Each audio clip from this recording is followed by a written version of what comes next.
Hey everyone, this is Brian, and I'm going to play a game of Unlimited Quest, of Covenant Quest. Unlimited Quest is the same as the daily game, except number one, the puzzles are a little harder. Number two, you can play as many times as you want rather than just one time per day. If you watch this video and you watch me solve it, it will give you a really good head start in solving essentially any Covenant Quest adventure.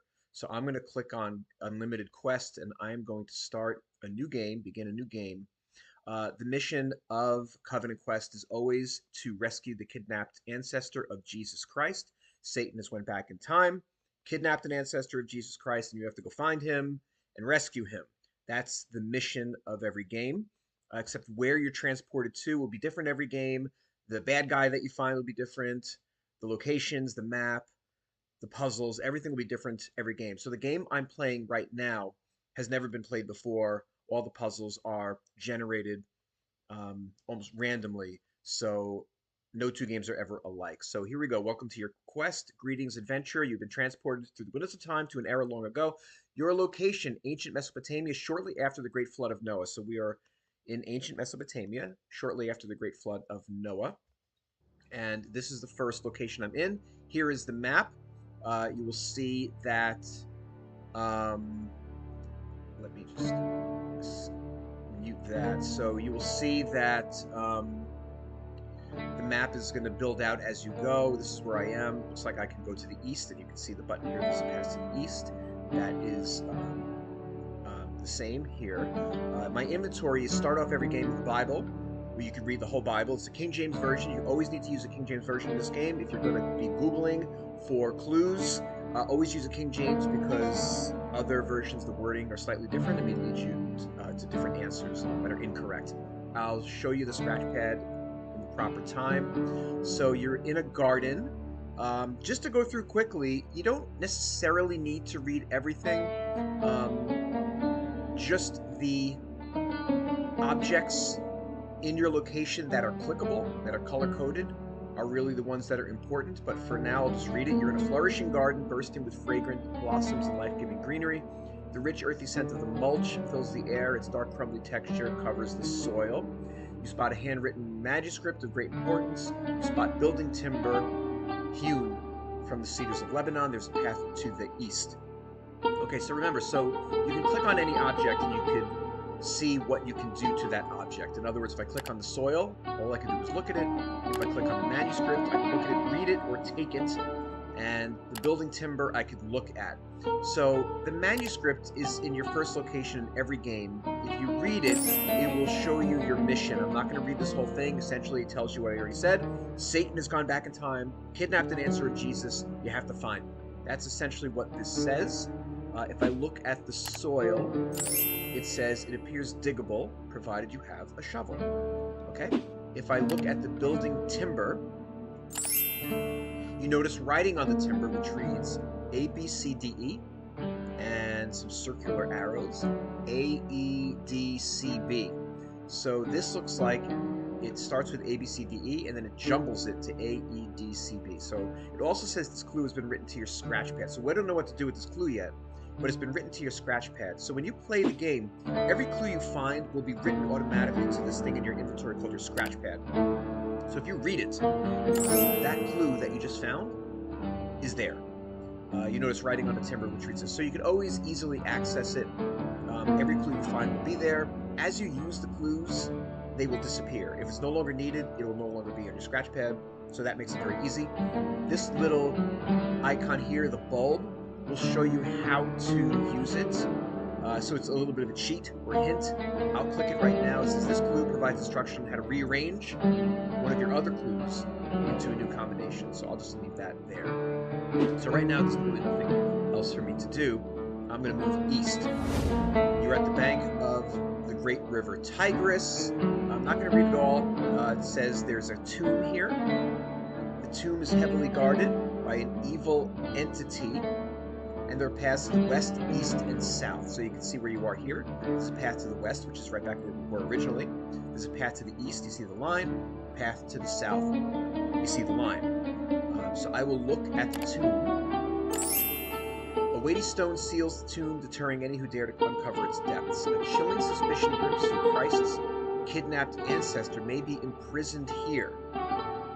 On the tomb, you see a large 4-digit combination lock. Unlock it to reveal its contents.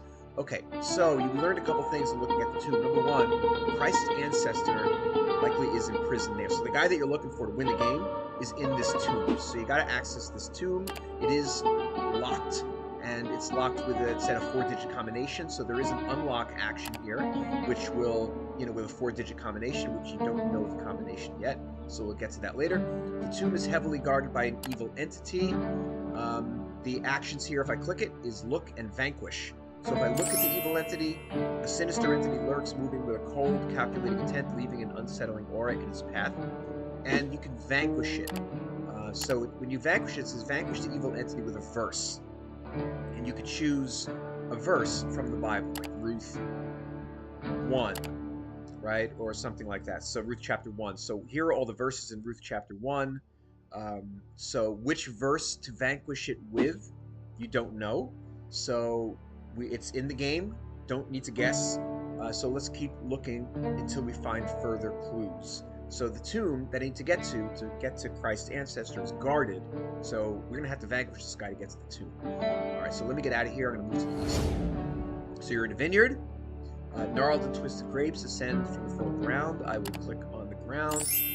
It appears diggable, provided you have a shovel. Nothing else to do here. Go southbound. Animal farm. We're on a bustling animal farm. An adult man is here. Okay, so now we encountered a person. So let's talk to the adult man. Answer, look, and talk are the actions when I click on him. So talk to him. Greetings to you, adventurer. My name is Shem. I am the son of Noah. Did you find the question I left for you? Answer it and I will give you a clue. Okay, so the guy that we just ran into is Shem, the son of Noah. He's a biblical character. Did you find the question I left for you? Answer it, I'll give you a clue. In other words, he left a question for you somewhere in this game. If you find a question, answer the question for him, and he will give you a clue to proceed along the game. So we haven't found this question yet, so nothing else to do here. So let's move, let's say, to the west. By the way, your map, as you see, is built out. You can always click on any of your previous locations that you've already been to. You don't need to, let's say you want to go back to this guy here, which was your starting point, the garden. You don't need to go north, west, and west. You can just click on it, right? Like I just did, and there he is. Another way to do it is to do the quick jump. So this drop down here will take you to any of the locations. There's even a parentheses of where this guy was, the adult man. There's a parenthesis where that evil entity was, if you want to go back to them quickly. So I'm going to go back to where the adult man was, that animal farm right there. See, and now I'm back here. Just a quick way to return to previous locations. So nothing else for me to do here, so I'm going to go, let's say, west. So I'm going to click on west. You're outside Noah's Ark. You stand along a rugged peak, nestled within the cradle of the mountains. Lay an infamous and ancient sea vessel. Awe grips you as you stand before the actual Ark of Noah, grounded.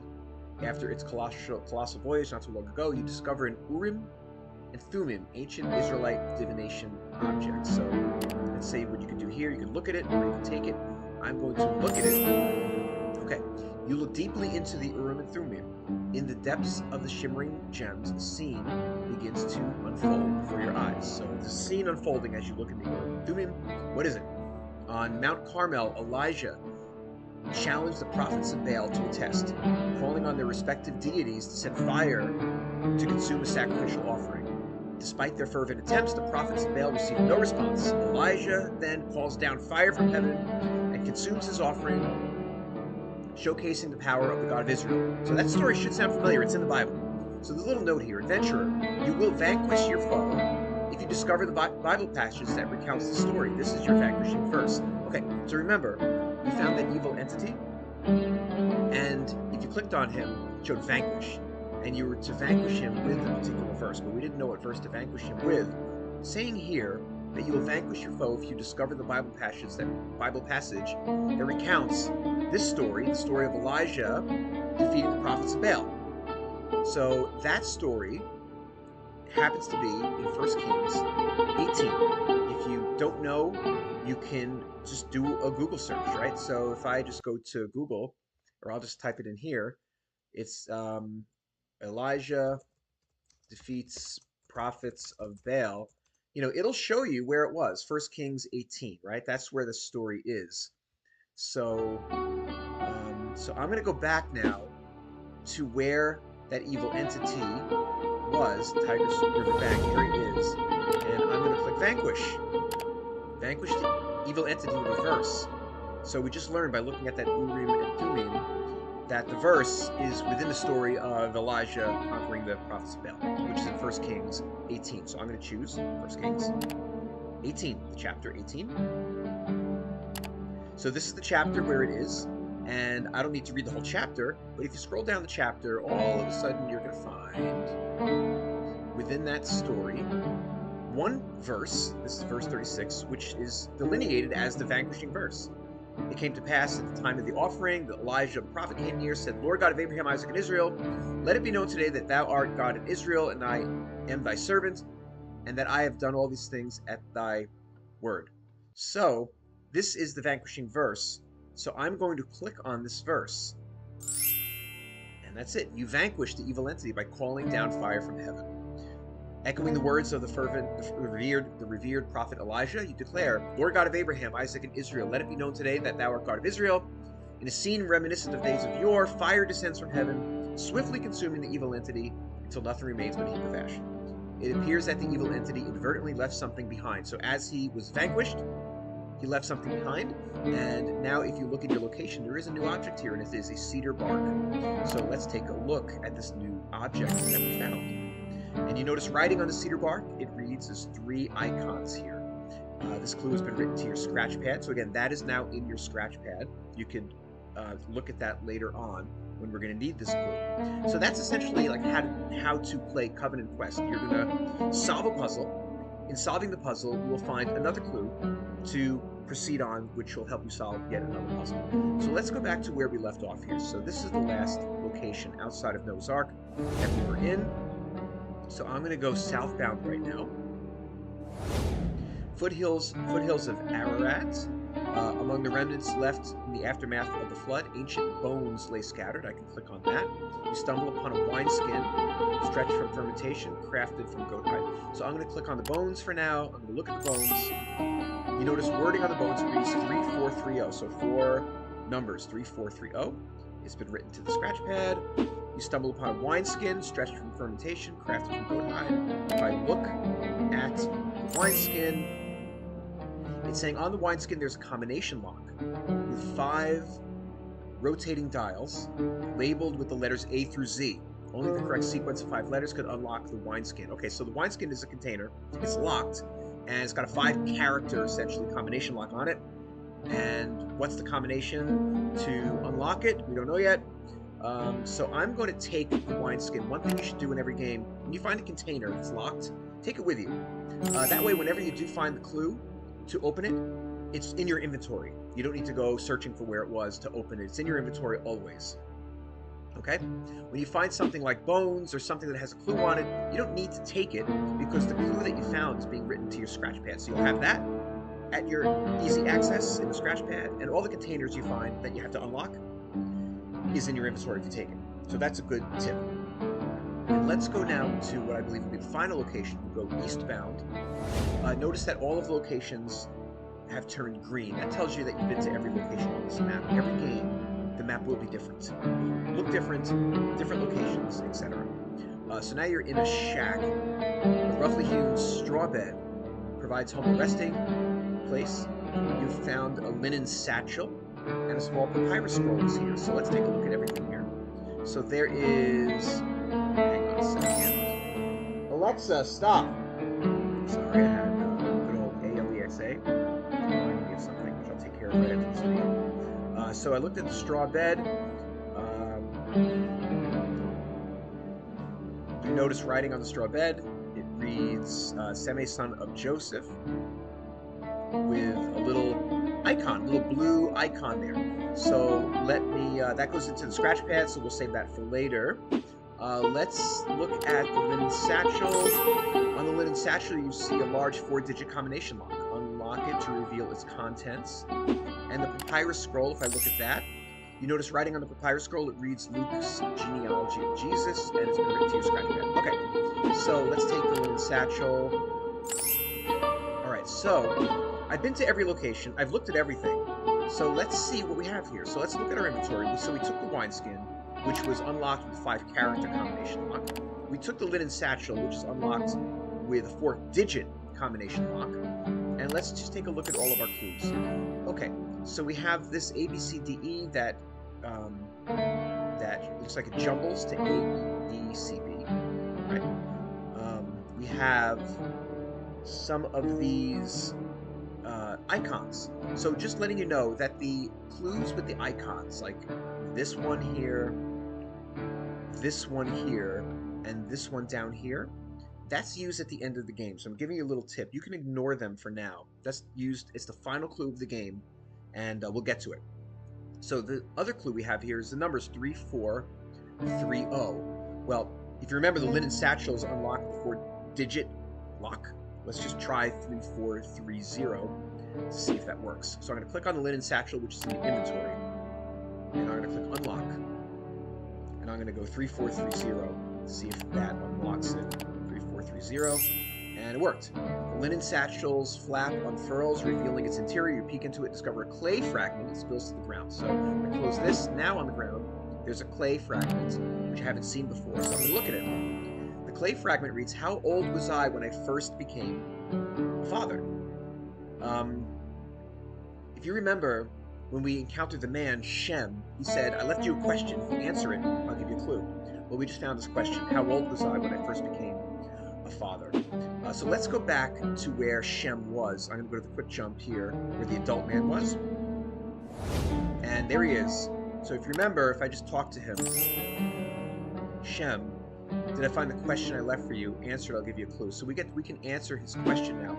How old was he when he became a father? If you don't remember the question, again, it's in your scratch pad. If I read the scratch pad, that clue that we just found also is here. How old was I when I first became a father? So how old was Shem when he became a father? Option 1, you can Google it. Option 2, go to AI or something like that, ask it. If you know where it is in the Bible, you can read your Bible. Just showing you, when you click on your Bible, you can look at your Bible, read it, or recite a verse. If you read the Bible, I'm going to go right now to Genesis chapter 10, which shows all the ancestors of Noah. And let's see if it shows me here. I'm not sure if this is the exact chapter. Let's see. I'm just looking for how old Shem was. So Shem, these are the children of Shem. Maybe Genesis 9. You can traverse the Bible through these little buttons. Genesis 9. Let me just quickly take a look if it shows me. I'm skimming through it to see if it shows when Shem became a dad. I don't see it here. I might be missing it. Let me go back to 8. I know it's around here somewhere, like right after the story of the flood. And I don't see it here. So let me quickly go to Genesis 11. If I don't see it here, then I will just Google it. Oh, here we go. These are the generations of Shem. Shem was 100 years old and begat Arphaxad 2 years after the flood. Okay, so he was 100 years old when he became a dad. So that's the answer. So I'm going to answer him. So you can answer the adult man. And it gives you the drop downs to answer. So the answer is 100. He was 100 years old when he became a dad. Shem says, "You've proven your trustworthiness. Now you may progress on your mission." Before making his exit, he drops a piece of parchment at your feet. So Shem is now gone, but a piece of parchment is here. So look at it.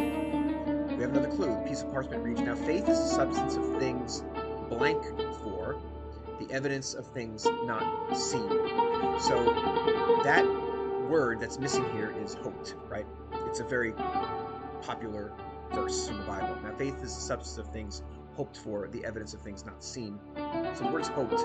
Now, if you remember, the wineskin is unlocked with 5-character combination. So let's just try hoped. H-O-P-E-D.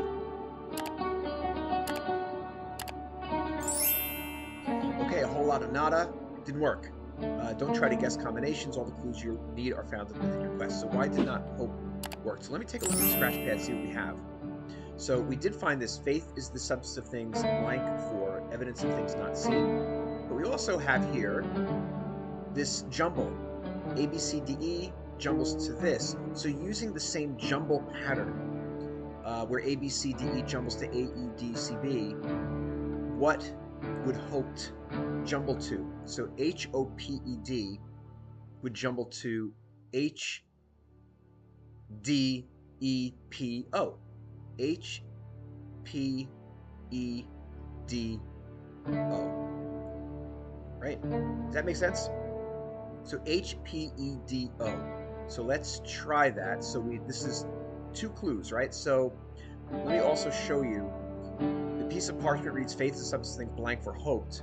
If I click on the hint here, it will say, this clue combined with another clue unlocks the wineskin. So that will unlock the wineskin. We tried hoped, but it needs to be combined with another clue.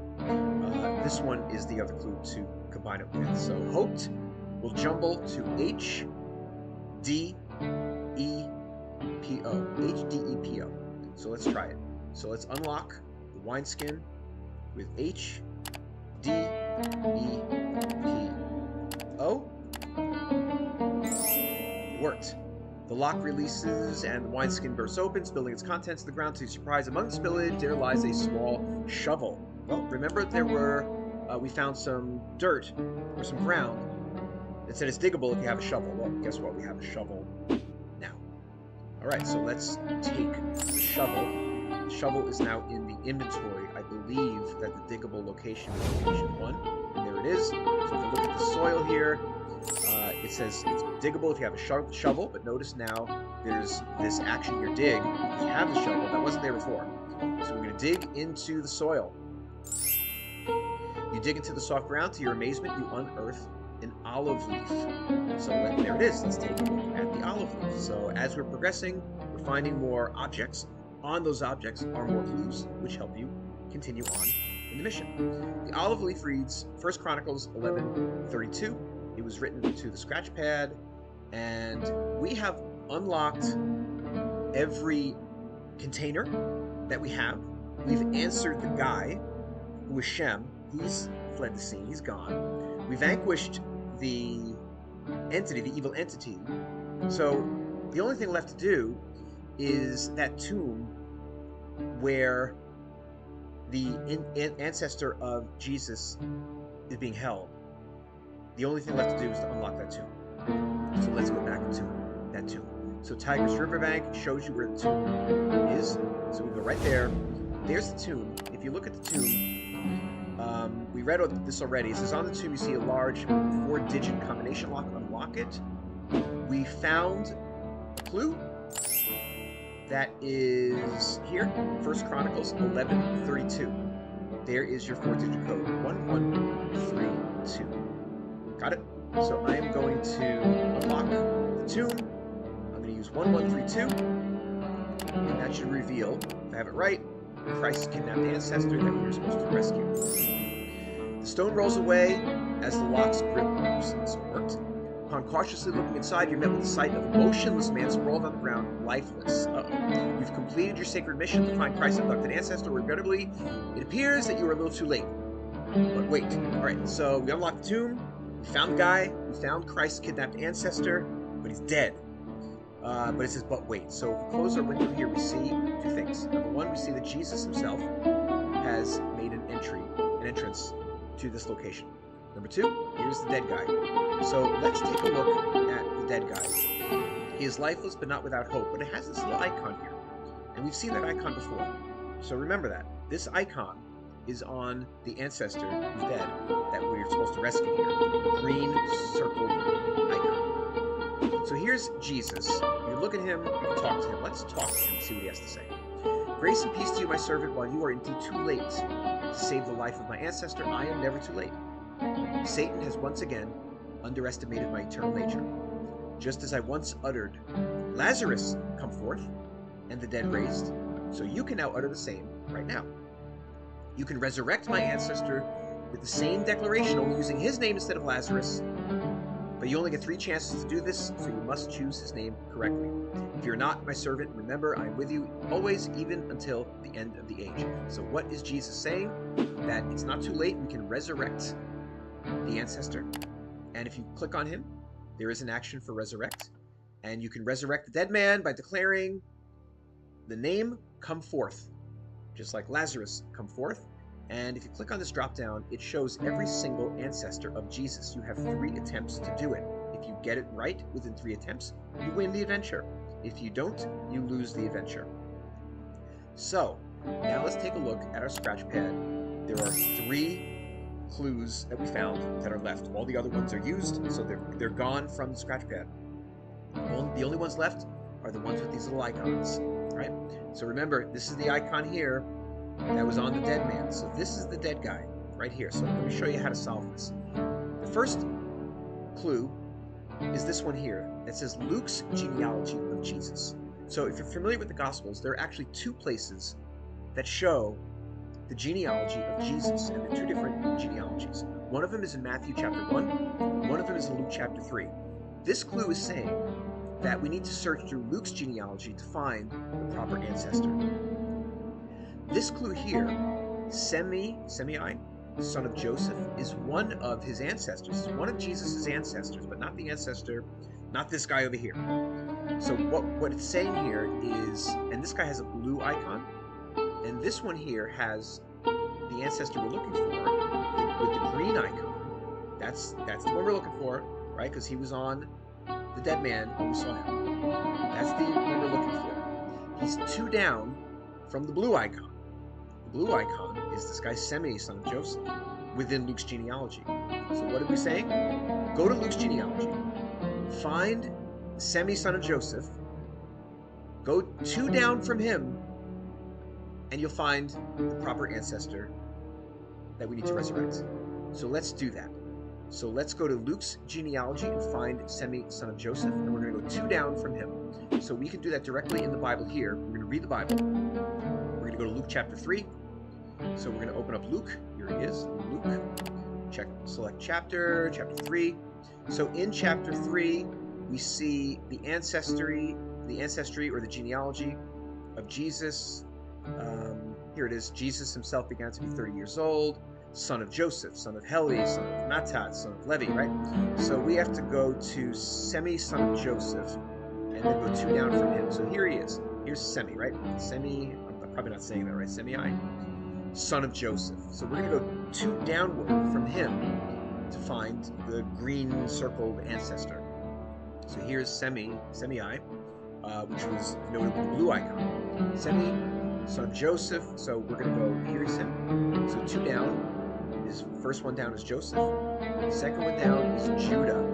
So Judah, son of, I don't know what this is. We're going to dismiss that.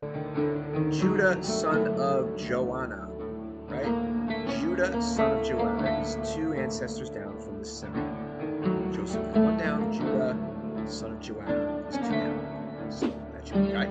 So we're going to click on dead man. We're going to resurrect. We're going to go down to Judah, son of Joanna. There he is. Judah, son of Joanna, come forth. Your mission has been accomplished. You declare, Judah, son of Joanna, come forth. As the words escape your lips, a surge of resurrection power issues forth. Judah, son of Joanna, ensnared within death's grip, stirs with newfound animation, and with deliberate grace he rises. With a gaze ever so tender, the Lord addresses you. It is finished, my beloved adventurer, through your courage and your faith. The prophecy of my birth can now be fulfilled. Well done, good and faithful servant. Well done. With a profound gesture, Jesus spirits Judah, son of Joanna, away, guiding him back to his rightful place in his royal ancestry. Thus concludes your noble quest. You are victorious. You'll be taken back to the Covenant Quest homepage. So when I close this window, I'm taken back. We have solved the game. Again, you can play this. If you subscribe to Unlimited Quest, you can play it as many times as you want, or the daily quest once per day. They all have the same theme of Satan kidnapping an ancestor, but the game is different every game. Or you can play handcrafted adventures, which are different adventures with different themes, different missions that are down below. All right, thanks. Hope you enjoyed it. Visit us on social media, like our social media pages on Facebook and Instagram. Follow us here on YouTube, and happy adventuring. I'm going to close the live stream now. Thank